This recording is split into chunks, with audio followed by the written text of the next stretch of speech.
दिल्ली के मुख्यमंत्री अरविंद केजरीवाल ईडी की हिरासत में हैं।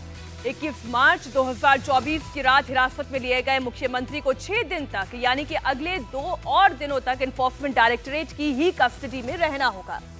सीएम जेल में है और उनके कार्यकर्ता सड़कों पर है। ये बड़ी ही अद्भुत परिस्थिति है। ये अद्भुत परिस्थिति क्यों है, इसके पीछे का कारण आपको बताती हूँ। ये तस्वीर आप देख रहे हैं दिवंगत नेता जयललिता की। जयललिता पर आय से अधिक संपत्ति का आरोप था जेल जाने से पहले, लेकिन उन्होंने इस्तीफा दिया। बात लालू यादव की। लालू यादव पर चारा घोटाले का आरोप था, लेकिन उन्होंने भी राबड़ी देवी को मुख्यमंत्री बनाया, अपने पद से इस्तीफा दिया और फिर जेल गए। कर्नाटक के पूर्व मुख्यमंत्री बीएस येदियुरप्पा पर भी आरोप लगा तो उन्होंने पहले इस्तीफा दिया और फिर जेल गए। हाल ही में हेमंत सोरेन पर आरोप लगा, ईडी की हिरासत में गए, लेकिन उससे पहले वो चंपई सोरेन को मुख्यमंत्री पद की जिम्मेदारी सौंप गए। लेकिन अरविंद केजरीवाल ने नई परंपरा की शुरुआत की। उन्होंने कस्टडी में ही सरकार चलाई। ऑर्डर जारी किए गए। पहले जल मंत्रालय के लिए ऑर्डर जारी हुए और फिर स्वास्थ्य मंत्रालय के लिए ऑर्डर जारी किए गए। ना कंप्यूटर ना फैक्स, फिर भी कैसे चल रही है अरविंद केजरीवाल की ये सरकार, मैं बताऊंगी आपको।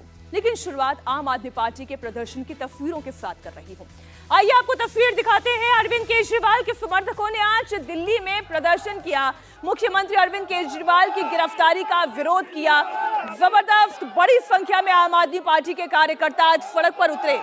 आम आदमी पार्टी के कार्यकर्ताओं ने पटेल चौक मेट्रो स्टेशन के बाहर पोस्टर बैनर लेकर इस गिरफ्तारी का विरोध किया। प्रदर्शन को देखते हुए आज दिल्ली पुलिस ने चप्पे चप्पे पर सुरक्षा के कड़े बंदोबस्त किए थे। पूरे इलाके में धारा 144 लागू की गई थी। इसके बावजूद आम आदमी पार्टी के कार्यकर्ता आगे बढ़ने के जिद पर अड़े हुए थे। इस प्रदर्शन के दौरान पुलिस ने कई आम आदमी पार्टी के कार्यकर्ताओं को हिरासत में भी लिया। आप देखें, इस प्रदर्शन में कई महिलाएं हैं, कई पुरुष शामिल हैं और केवल दिल्ली के आम आदमी पार्टी के कार्यकर्ता नहीं बल्कि पंजाब के भी आप कार्यकर्ता आज दिल्ली में सड़कों पर थे।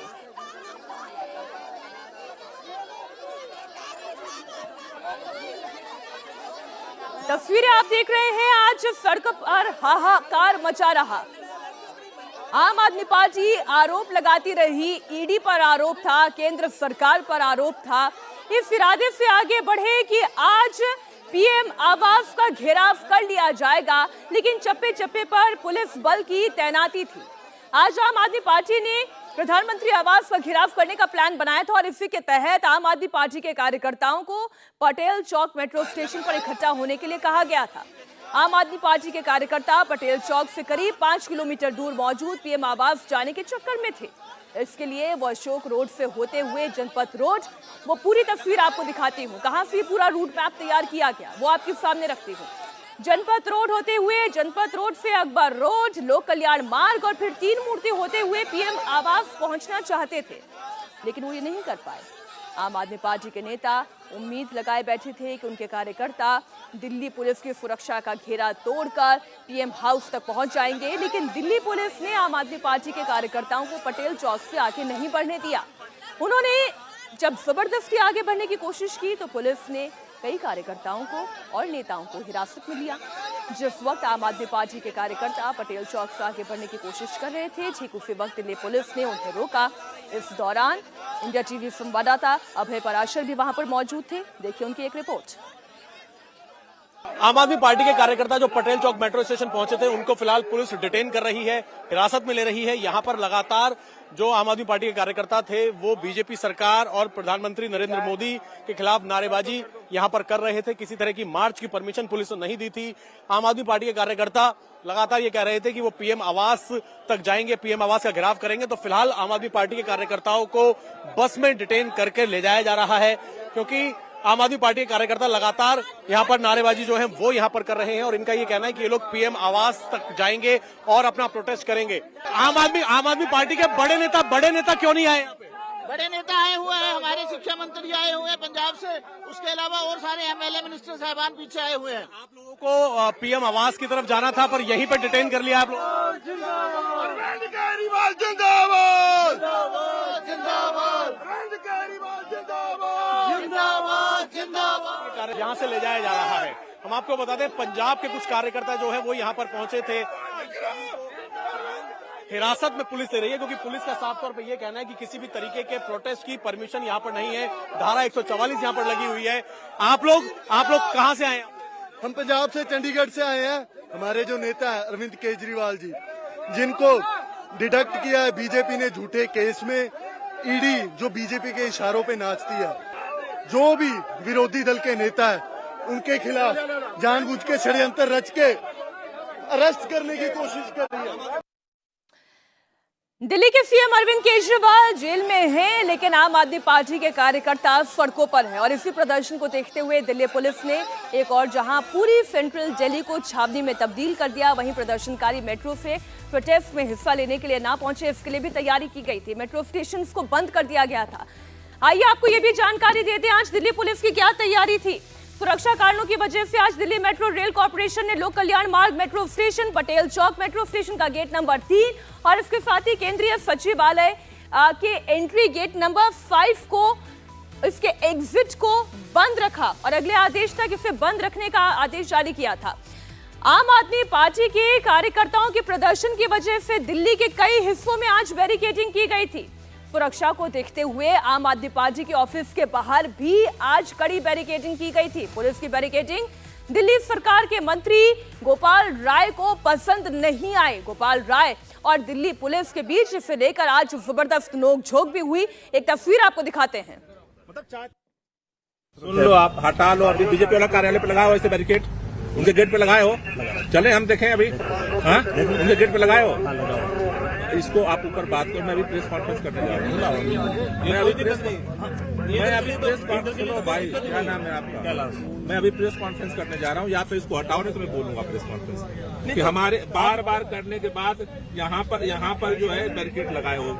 बीजेपी के गेट के बाहर इस तरह से बैरिकेड लगाया आपने? बिल्कुल। बैठो गाड़ी में, चलो चलो मीडिया को लेकर चलो, दिखाओ मुझे। बैठो गाड़ी में, लगा हुआ बिल्कुल। चलो बैठो, दिखाओ, फोटो खिंचवागी भिजवा दो। चलो दिखाओ, मैं चल रहा हूँ। इंस्पेक्टर लगा हुआ बीजेपी कार्यालय। अभी चलो बैठो, अभी देख लो जाकर आप। मैं जाकर मैं तो नहीं छोड़ सकता ना पॉइंट को, मेरे को इस पॉइंट पे लगा रखा है। नहीं तो यहाँ बैरिकेड क्यों लगा रखे हो आप? आपके गेट पर नहीं लगा रखा। किसके आदेश से लगाया? गेट पर नहीं लगा रखा। किसका? और क्या लगा रखा है? ये साइड में लगा रखा है। हमारे कभी लगता था यहाँ बैरिकेड? नहीं लगता था। फिर क्यों लगाया? साइड में लगाया ना। तो क्यों लगाया यहाँ? हमें कोई अंदेशा था इसलिए लगा रखा है। किस बात का अंदेशा है? कि भाई कोई दूसरी पार्टी का आपकी यहाँ न घुसे, अनऑथराइज्ड पर्सन ना घुस जाए। हमने मांगा है आपसे? आपने तो नहीं मांगा। हमने मांगा है आपसे। ये दुर्भाग्यपूर्ण है कि पूरे दिल्ली को भारतीय जनता पार्टी की सरकार ने एक पुलिस स्टेट में बदल दिया है। आज पूरे दिल्ली के अंदर लोकतांत्रिक तरीके से कोई प्रोटेस्ट नहीं कर पा रहा है। आम आदमी पार्टी के कार्यकर्ताओं को गिरफ्तार किया जा रहा है और बार बार आम आदमी पार्टी के कार्यालय को सील करने की कोशिश हो रही है। आज तक कभी भी ऐसा नहीं हुआ कि कार्यालय को जो है सील किया जाए। यहाँ पर कोई शांतिपूर्वक तरीके से कार्यालय संचालित हो रहा है, बार बार पुलिस को लगा करके बैरिकेड किया जा रहा है। ये समझ के परे है। हमें लगता है कि भारतीय जनता पार्टी को अरविंद केजरीवाल की गिरफ्तारी के खिलाफ जो जनता का गुस्सा है उसका जवाब देना पड़ेगा। पुलिस को बैरिकेड को लगा करके भारतीय जनता पार्टी के नेता पीछे नहीं छुप सकते हैं और ये तानाशाही का जो विस्तार किया जा रहा है इसके खिलाफ जनता लड़ेगी और हम भी लड़ते रहेंगे। और इसी बीच एक बड़ी खबर आपको दे दें, कल दिल्ली विधानसभा का विशेष सत्र बुलाया गया है। विधानसभा के सत्र में मुख्य सचिव को आने का भी आदेश जारी किया गया है। इस विधानसभा के सत्र में दिल्ली सरकार के अस्पताल और मोहल्ला क्लिनिक में दवाइयों की स्थिति पर चर्चा होगी। हमारे सहयोगी भास्कर मिश्रा इस खबर पर जुड़ गए हैं। भास्कर, दिल्ली के मुख्यमंत्री इस वक्त हिरासत में है और विधानसभा का विशेष सत्र बुलाया गया है, प्रयोजन क्या है? देखिए मीनाक्षी, मैं थोड़ा सा इसको करेक्ट करना चाहूँगा कि इस तरह से मैसेज आ रहा है तो लोगों को ये लग रहा है कि विशेष सत्र बुलाया गया, लेकिन ये विशेष सत्र नहीं है, बजट सत्र का एक्सटेंशन है। जो 22 मार्च को जो बैठक होने वाली थी, लेकिन उससे एक दिन पहले अरविंद केजरीवाल की गिरफ्तारी हो गई, तो उसको पोस्टपोन करके 27 मार्च के लिए पहले से ही कर दिया गया था। और ये पहले से ही प्रस्तावित था कि दिल्ली की जो स्वास्थ्य सेवाएं हैं उसमें जो दिक्कत है उसको लेके बैठक होगी। ये प्रस्ताव दिल्ली सरकार में आम आदमी पार्टी की तरफ से जो चीफ व्हिप हैं दिलीप पांडे, उन्होंने ये प्रस्ताव रखा था और ये प्रस्ताव पहले से ही पास हो चुका था। उसी को लेके ये बैठक है। आम आदमी पार्टी के द्वारा और सरकार के द्वारा ये जानकारी दी गई है कि स्वास्थ्य मंत्री जो स्वास्थ्य सचिव हैं उनको ये कहा है कि कहाँ दवाइयों की कमी है, कहाँ पे टेस्ट नहीं हो रहे हैं, उसकी एक रिपोर्ट जो है वो प्रस्तुत करें। वो विधानसभा की बैठक में उस पर चर्चा होगी। लेकिन ये नहीं कहा जा सकता है कि विशेष सत्र बुलाया गया है। और ऐसे भी दिल्ली विधानसभा में जो सत्र बुलाया जाता है वो साल में एक ही बार होता है, बजट सत्र। उसके बाद उसका एक्सटेंशन ही होता है। तो ये एक्सटेंशन पहले से ही तय था। सिर्फ इतना था कि जो स्वास्थ्य सेवाओं को लेके आज जो दिल्ली के मुख्यमंत्री ने लेटर लिखा है उसको इससे ऐड करके स्वास्थ्य मंत्री ने स्वास्थ्य सचिव को बोला है कि आप सारी रिपोर्ट तैयार कीजिए और आपको विधानसभा में वो बताना है। तो वो स्वास्थ्य मंत्री तमाम सवालों के जवाब देंगे।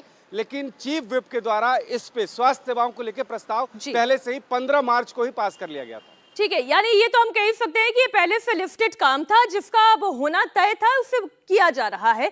लेकिन मुख्य सचिव को स्पेशली ये कहा गया है कि आप सारी रिपोर्ट्स लेकर आए, उन्हें तलब किया गया है। इसका अर्थ हम किस तरीके से समझें आज, क्योंकि स्वास्थ्य मंत्री की ओर से एक नोट जो जारी किया गया और जो जानकारी साझा की गई कि चीफ मिनिस्टर का ये कहना है, उनके ये ऑब्जर्वेशन है, क्या इसी से जोड़कर इसे देखा जाए? बिल्कुल इससे जोड़ के देखा जा सकता है। लेकिन जिस तरह से आम आदमी पार्टी की सरकार दिल्ली में चल रही है और जो आरोप प्रत्यारोप यहाँ पे होते हैं उसके हिसाब से ये पहले ही तय हुआ था कि दिल्ली में अगर कोई काम नहीं होगा तो उसके लिए सीधे सीधे दिल्ली के मुख्य सचिव जिम्मेदार हैं, उनको सदन में बुलाया जाए। सबसे पहले पानी के मुद्दे पर उनको बुलाया गया था 15 तारीख को ही, और पानी के मुद्दे पे उन्होंने 12 तारीख को ही अपनी रिपोर्ट दे दी थी। उनको पहले ही बोला गया था कि रिपोर्ट दे दें, उन्होंने रिपोर्ट दे दी थी और उससे सरकार के तमाम मंत्री और विधायक संतुष्ट हुए थे कि 7 दिन में बहुत सारा काम हो गया। जो सालों से काम नहीं हो रहा था वो विधानसभा में बुलाने की वजह से 7 दिन में वो काम हो गया। और उसके बाद ये प्रस्ताव पास कर दिया गया कि अब जो है वो स्वास्थ्य सेवाओं को लेकर मीटिंग होगी। तो सीधा सीधा सरकार की अब ये कोशिश है कि जो अधिकारी सरकार के मंत्रियों की नहीं सुन रहे हैं उनको विधानसभा के जरिए रिस्पॉन्सिबल बनाया जाए और उनको बोला जाए कि अपनी रिपोर्ट आप विधानसभा की टेबल पे आप टेबल की विधानसभा के सदन में टेबल कीजिए और उसके लिए वो लोग बाध्य होंगे। बिल्कुल बिल्कुल भास्कर, आप नजर बनाए रखें। पूरी जानकारी के लिए आपका बहुत शुक्रिया। जहां एक तरफ आम आदमी पार्टी के कार्यकर्ता आज गिरफ्तारी का जबरदस्त विरोध प्रदर्शन कर रहे थे और वहीं दूसरी तरफ बीजेपी भी आम आदमी पार्टी के खिलाफ सड़क पर उतरी। बीजेपी ईडी की कस्टडी में बंद दिल्ली के मुख्यमंत्री के इस्तीफे की मांग को लेकर प्रोटेस्ट मार्च कर रही थी और इस प्रदर्शन में बीजेपी के कई बड़े नेताओं के साथ बड़ी संख्या में पार्टी के कार्यकर्ता भी शामिल हुए, जिसकी तस्वीरें आप देख रहे हैं। हाथों में पोस्टर्स हैं, बैनर्स हैं। अरविंद केजरीवाल के ऊपर दबाव बनाया जा रहा है कि वो अपने पद से इस्तीफा दें। ये सवाल पूछा जा रहा है कि आखिर वो अपने पद से इस्तीफा क्यों नहीं दे रहे हैं, वो क्यों सलाखों के पीछे से सरकार चला रहे हैं। बीजेपी ऐसी कई सारी मांगों को लेकर प्रदर्शन कर रही है। बीजेपी का ये प्रोटेस्ट मार्च फिरोजशाह कोटला मैदान से होकर दिल्ली सचिवालय तक इसे जाना था, लेकिन दिल्ली पुलिस ने इन्हें भी रोक दिया। तो ऐसा नहीं है कि केवल आम आदमी पार्टी के कार्यकर्ताओं को रोका गया, बल्कि बीजेपी के प्रोटेस्ट को भी रोका गया। आईटीओ पर बीजेपी कार्यकर्ताओं ने पुलिस की बैरिकेडिंग को तोड़कर आगे बढ़ने की कोशिश की, जिसके बाद उनके ऊपर वाटर कैनन का इस्तेमाल किया गया। ये देखिए, ये तस्वीरें आपको दिखाते हैं बीजेपी के प्रदर्शन की, जहां पर प्रदर्शन में हिस्सा लेने के लिए पहुंचे ये तमाम कार्यकर्ता सड़कों पर उतरे। ये देखें, झंडे लहराए जा रहे थे बीजेपी के, हंगामा हो रहा था, नारेबाजी की जा रही थी, लेकिन इन्हें आईटीओ से आगे नहीं बढ़ने दिया गया। पुलिस ने बैरिकेडिंग इनके खिलाफ भी की। कानून व्यवस्था ना बिगड़े इसलिए बीजेपी के भी प्रदर्शन को रोका गया और जब ये रुकने के लिए तैयार नहीं थे तो इनके ऊपर भी वाटर कैनन से बौछार किया गया। यानी दिल्ली पुलिस के ऊपर जिस तरीके का आरोप लगाया जा रहा था कि वो एक तरफा कार्रवाई कर रही है, पूरी दिल्ली को छावनी में तब्दील किया जा रहा है, बैरिकेडिंग की जा रही है, तो केवल आम आदमी पार्टी के दफ्तर के बाहर ही बैरिकेडिंग नहीं थी, बीजेपी के दफ्तर के पास भी बैरिकेडिंग थी, बीजेपी के कार्यकर्ताओं को भी रोका गया, यहां तक कि उनके ऊपर वाटर कैनन का इस्तेमाल भी किया गया। प्रदर्शन में शामिल होने के लिए पहुंचे बीजेपी नेता मनजिंदर सिंह सिरसा ने आज अरविंद केजरीवाल पर जमकर निशाना साधा। आम आदमी पार्टी पर हमला बोलते हुए सिरसा ने ईडी की हिरासत से आ रहे अरविंद केजरीवाल के ऑर्डर पर सवाल उठाए। मनजिंदर सिरसा ने कहा कि आम आदमी पार्टी मुख्यमंत्री कार्यालय का गलत इस्तेमाल कर रही है।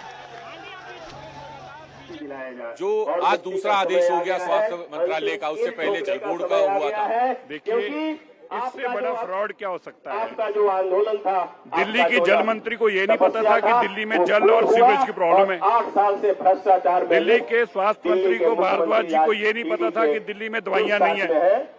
लेकिन जेल में बैठा आदमी जो ईडी कस्टडी में है, वो नौटंकी करने के लिए कह रहा है कि मैंने ऑर्डर पास कर दिया। तो एक बहुत स्पष्ट है कि ये नौटंकी रची जा रही है। जब हेल्थ मंत्री को नहीं पता दवाइयां अवेलेबल है या नहीं है, तो जो कस्टडी में उसको कैसे पता है? तो ये पर्पस क्या है? ये पर्पस ये है कि लोगों का घोटाले से ध्यान हटाइए, शराब घोटाले से ध्यान हटे और ऐसा मैसेज आए उनके साथ कि देखिए कितनी चिंता कर रहे हैं। मैंने आज एलजी साहब से रिटर्न कंप्लेंट दी है इसकी, मैंने ईडी डायरेक्टर को इसकी कंप्लेंट दी है। आज एक अंतर आ गया, जो परसों चिट्ठी दिखाई थी वो ऑर्डर दिखाया था, आज डर गए। आज समझ में आ गया वो ऑर्डर वाले पे मुकदमा दर्ज होगा। ये कह रही है कि ना कोई पेपर अंदर आ रहा है, ना कोई बाहर गया, ना ही हमने लैपटॉप कंप्यूटर कुछ नहीं दिया, तो कैसे? अब वो ड्रामा जो था, अब ऑर्डर रिटर्न में ऑर्डर से बंद होकर मुंह जुबानी आ गया। तो एक बात तो समझ में आ गई कि जो परसों ऑर्डर की लिख के दिया था वो फ्रॉड था, वो फोर्जरी है, उसको मुकदमा दर्ज होना चाहिए। आज समझ गए कि फ्रॉड पकड़ा गया है, लेकिन ये जो नौटंकी कर रहे हैं लोगों के साथ, ये नहीं चलेगा। आपने बीजेपी नेता मनजिंदर सिरसा की बात सुनी, कैसे वो आम आदमी पार्टी पर स्कैम करने का आरोप लगा रहे हैं। अब आपको बताते हैं कि आखिर वजह क्या है और सिरसा किस ऑर्डर की बात कर रहे हैं। दरअसल अरविंद केजरीवाल जेल से ही दिल्ली की जनता के बीच एक नैरेटिव सेट करने का प्रयास कर रहे हैं। सड़कों पर आम आदमी पार्टी के वर्कर्स बीजेपी को घेर रहे हैं, धरना प्रदर्शन कर रहे हैं। तो वहीं आज आतिशी के बाद अरविंद केजरीवाल के दूसरे मंत्री सौरभ भारद्वाज अरविंद केजरीवाल का ऑर्डर लेकर कैमरे के सामने आए। उनके हाथों में एक A4 साइज का पेपर भी था। 24 मार्च को दिए पहले ऑर्डर में जहां जल मंत्रालय के निर्देश जारी किए गए थे, तो वहीं आज जारी किए गए दूसरे ऑर्डर में स्वास्थ्य मंत्रालय के लिए एक निर्देश था। इसमें मोहल्ला क्लिनिक में मुफ्त टेस्ट ना रुके, इसे लेकर आदेश था। मंत्री सौरभ भारद्वाज ने कहा, ईडी की हिरासत में भी अरविंद केजरीवाल को लोगों की बड़ी चिंता है। कई मोहल्ला क्लिनिकों के अंदर जो मुफ्त टेस्ट होते थे उसके अंदर समस्या आ रही है, तो उन्होंने मुझे आदेश दिया है कि इसके ऊपर जल्द से जल्द उचित कदम उठाए जाएं और ये सुनिश्चित किया जाए कि सभी अस्पतालों में, मोहल्ला क्लिनिकों में सारी दवाइयाँ और सारे टेस्ट मुफ्त मिले और उनकी उपलब्धता कम ना हो। मैं समझता हूँ कि उनका निर्देश तो हमारे लिए भगवान की आज्ञा जैसा है और इसके ऊपर युद्ध स्तर पे मेरा विभाग और मैं मिलकर कार्रवाई करेंगे। और मैं अरविंद केजरीवाल जी की तरफ से सभी दिल्ली के लोगों को ये आश्वस्त करना चाहता हूँ कि आपका मुख्यमंत्री चाहे जेल में है, मगर सोच वो सिर्फ आपके लिए रहा है, सिर्फ और सिर्फ जनता के लिए मुख्यमंत्री सोच रहे हैं। और उनकी चिंता यही है कि उनके जाने के बाद पीछे कोई व्यवस्था खराब ना हो। मंत्री सौरभ भारद्वाज आज मीडिया के सामने आए तो जरूर, आदेश पढ़ा भी जरूर, लेकिन आदेश की कोई कॉपी उन्होंने मीडिया के सामने नहीं रखी। प्रेस कॉन्फ्रेंस में उन्होंने कागज जरूर दिखाया, लेकिन इससे पहले जैसे जल मंत्रालय को दिया गया आदेश का की एक कॉपी वायरल हुई थी, आज ऐसा कुछ नहीं हुआ। इसे लेकर लेकिन बहुत सारे सवाल खड़े हुए। पहला सवाल तो यही, अरविंद केजरीवाल के आदेश वाली कॉपी में दिल्ली सरकार का चिन्ह नहीं था। इसके साथ ही ऑफिशियल ऑर्डर में कहीं भी कोई तारीख मेंशन नहीं थी। इस ऑर्डर की कॉपी में कहीं भी दिल्ली के मुख्यमंत्री अरविंद केजरीवाल का सिग्नेचर भी नहीं था। जाहिर सी बात है वो ईडी की हिरासत में है। इस दौरान ना कोई फैक्स मशीन है, ना कोई कंप्यूटर है और ना ही कोई सरकारी अधिकारी इस कैपेसिटी में अरविंद केजरीवाल के पास पहुंच सकता है जिनके आदेश पर या फिर जिनके सील के साथ उनके हस्ताक्षर हो। इसलिए ये सवाल उठ रहे हैं। क्या कहा जा रहा है वो भी आपको बताएंगे। आम आदमी पार्टी और दिल्ली सरकार दावा ये कर रही है कि ईडी की कस्टडी में अरविंद केजरीवाल अभी तक 2 आदेश जारी कर चुके हैं। पहला ये कि दिल्ली में पानी और सीवर की समस्या है और दूसरा फ्री में दवाई और टेस्ट को लेकर, जो अभी आपने मंत्री सौरभ भारद्वाज को सुना। लेकिन इन दोनों आदेश में कुछ भी स्पेसिफिक नहीं कहा गया है, सारी जनरल बातें कही गई है। सवाल ये उठता है कि आखिर सीएम को दिल्ली में समस्याओं के बारे में कौन बताता है? ऐसा कौन है जो संबंधित मंत्री को दिल्ली की परेशानी के बारे में बताकर ईडी कस्टडी में रह रहे सीएम को जाकर ये जानकारी भेज रहा है? सवाल ये भी उठता है कि दिल्ली में सारी समस्याएं क्या 21 मार्च को अरविंद केजरीवाल की गिरफ्तारी के बाद ही पैदा हुई है, या फिर आम आदमी पार्टी की कोशिश ये है कि अरविंद केजरीवाल चूंकि जेल में हैं, वो जेल से सरकार चला रहे हैं, तो एक नैरेटिव जनता के बीच में सेट किया जा सके कि दिल्ली के मुख्यमंत्री को जनता की कितनी चिंता है। इसके साथ ही पार्टी की कोशिश ये है कि ये खबरें मीडिया में हर दिन सुर्खियों में भी बनी रहे। सवाल ये भी उठता है कि अरविंद केजरीवाल का दूसरा आदेश क्या सरकारी कागज पर था, और अगर ऐसा नहीं था तो सीएमओ से ये मैसेज आया? अगर वहां से भी नहीं आया तो ये अभी तक दिखाया क्यों नहीं गया है? क्या पहले आदेश में आपकी चोरी पकड़ी गई और इसलिए दोबारा ऐसी कोई गलती ना हो इसलिए कोई भी कागज मीडिया के सामने नहीं रखा गया? अरविंद केजरीवाल के आदेश पर सवाल उठ रहा है, उन्हें ये जानकारी आखिर कौन दे रहा है? कौन है जो सारी समस्याओं को जेल तक पहुंचा रहा है? तो आपको ये भी जानकारी दे दें कि ईडी की कस्टडी में रहने के दौरान अरविंद केजरीवाल को बाहरी लोगों से मिलने के लिए सिर्फ 1 घंटे का समय दिया गया है। हर दिन दिल्ली के मुख्यमंत्री शाम 6 से 7 बजे के बीच आधा घंटा पत्नी और निजी सहायक से मुलाकात कर सकते हैं। इसके अलावा उन्हें अपने वकील से मिलने के लिए 30 मिनट की अनुमति दी गई है। और इन तीनों में से कोई भी सरकारी आदमी नहीं है, कोई गवर्नमेंट रिप्रेजेंटेटिव नहीं है जिनके जरिए अरविंद केजरीवाल अपने आदेश को प्रेषित कर सकें। सरकार कभी जेल से नहीं चलती। जेल से गैंग चला सकते हो, सरकार नहीं। सरकार तो भारत के संविधान के तहत एक नियम के तहत चलती है और अरविंद केजरीवाल जी ने दिल्ली को लूटा सो लूटा।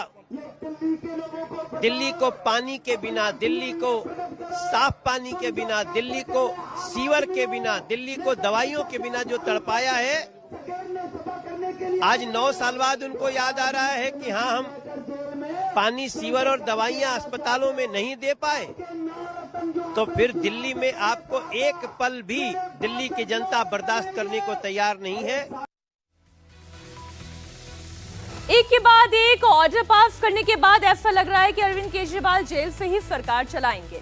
लेकिन आपको बता दें कि इसके लिए कानून क्या कहता है, इसमें भी बड़ी अड़चनें हैं।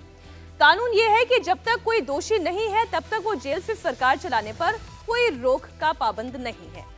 वहीं अब तक की परंपरा ये कहती है कि जेल जाने से पहले सभी मुख्यमंत्रियों ने इस्तीफा दिया है। वहीं जेल से सरकार चलाने में कई सारी अड़चनें भी आती हैं, जैसे कि कैबिनेट की मीटिंग कैसे होगी, फाइल आखिर कौन साइन करेगा, अधिकारियों को ऑर्डर कैसे दिया जाएगा, और इन सब के लिए हर बार कोर्ट के एक आदेश की जरूरत पड़ेगी तभी ये हो सकता है। अरविंद केजरीवाल की इस बीच एक अर्जी आई है, बड़ी खबर आपको दे दें। अरविंद केजरीवाल की अर्जी पर कल दिल्ली हाईकोर्ट में सुनवाई होनी है। इस गिरफ्तारी को चुनौती देने वाली अर्जी पर हाईकोर्ट में सुनवाई होनी है। बड़ी खबर आपको बता दें, अरविंद केजरीवाल ने हाईकोर्ट में सुनवाई के लिए अर्जी डाली थी और इस गिरफ्तारी को अवैध बताया था। इसी पर हाईकोर्ट में सुनवाई होनी है। अब आपको ये बता दें कि अगर अरविंद केजरीवाल इस्तीफा नहीं देते हैं तो ऐसी परिस्थिति में कानून क्या कहता है और क्या हो सकता है, संभावना क्या बनती है। दिल्ली के उपराज्यपाल विनय सक्सेना की क्या भूमिका होगी ये भी आपको समझा दें। अनुच्छेद 339 ए संविधान के तहत ये कहता है कि इस मामले पर राष्ट्रपति से विचार की सिफारिश की जा सकती है। मुख्यमंत्री अपनी ड्यूटी नहीं निभा पा रहे हैं ये कहा जा सकता है। वही अनुच्छेद 339 ए बी के तहत ये कहा जा सकता है कि सरकार संविधान संगत काम नहीं कर रही है या फिर संवैधानिक मशीनरी फेल हो चुकी है और दोनों ही सिफारिशों के आधार पर दिल्ली में राष्ट्रपति शासन लग सकता है।